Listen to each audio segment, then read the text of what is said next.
Good evening, and it's great to have you with us here tonight as we begin another week together as America begins the slow and very challenging task of reopening. But it was the president who late today surprised reporters when he said he has been taking hydroxychloroquine for a week and a half. He said he asked a White House doctor who then approved it, and the president added it was preventative, that he has not been exposed to COVID-19. But of course, it led to immediate questions about why he's taking it, with the FDA warning that no one should be taking the drug for coronavirus outside a hospital or clinical trial. It comes as this country marks another grim milestone: more than 90,000 American lives lost and more than 1.5 million confirmed cases now. And as the country slowly reopens, the challenges have been immediate. How do you contain crowds? How do you get some to continue social distancing to prevent any additional outbreaks? A crowded Los Angeles beach, the line outside a popular bar. That's from Cincinnati tonight.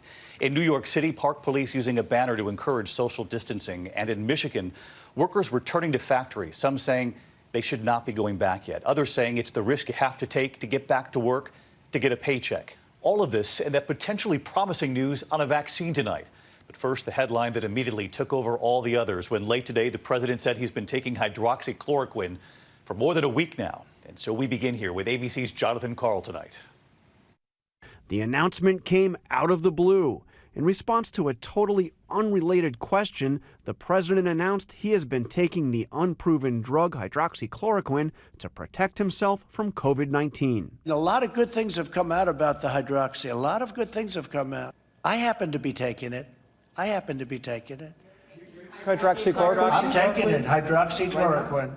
When? Right now, yeah. A couple of weeks ago, I started taking it. Because I think it's good. I've heard a lot of good stories. And if it's not good, I'll tell you right, I'm not going to get hurt by it. For some 2 months, the president has been promoting hydroxychloroquine, a drug used to treat malaria, among other things, as a treatment for coronavirus. And just last month, the FDA warned against using the drug for COVID-19 outside of hospitals or clinical trials because it could cause heart problems. Did the White House doctor recommend that you take that? Is that why you're taking it? Yeah, White House doctor. I didn't recommend. No, I asked him, what do you think? He said, well, if you'd like it. I said, yeah, I'd like it. I'd like to take it. A lot of people are taking it. The president, who regularly gets tested for coronavirus, said he is taking the drug as a preventative, not because he has tested positive or has any symptoms. Can you explain, sir, though, what is the evidence that it has a preventative effect? Here we go. You ready? Here's my evidence. I get a lot of positive calls about it. And I say, hey, you know the expression I've used, John? What do you have to lose? Okay, what do you have to lose?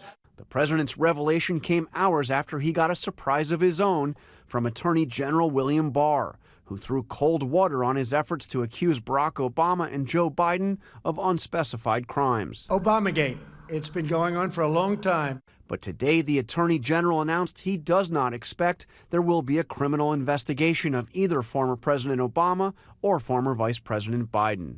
And as long as I'm Attorney General, the criminal justice system will not be used for partisan political ends.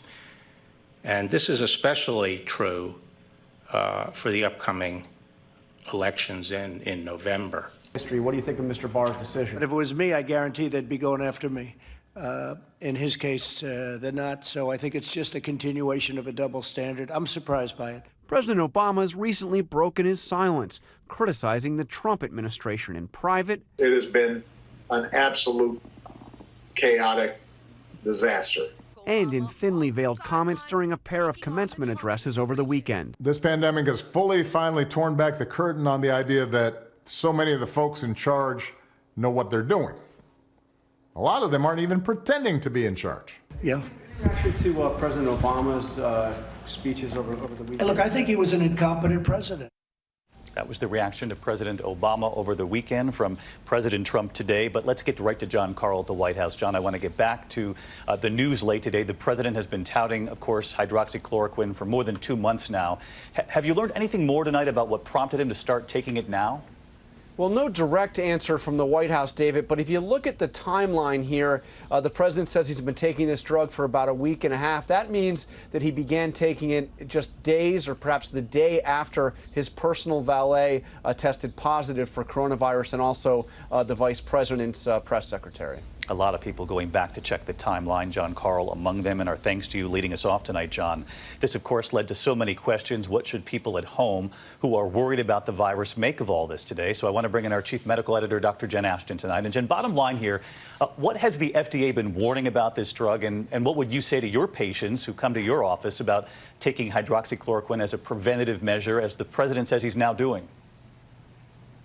Well, David, there are numerous clinical trials on hydroxychloroquine and prevention. They're recruiting patients right now. But according to the FDA, hydroxychloroquine and chloroquine have not been shown to be safe and effective for treating or preventing COVID-19. So in keeping with evidence-based medicine, since there may be some risk, there is no data at this time to support its use for prevention. All right, Dr. Jen Ashton, who continues to follow this for us as well. Jen.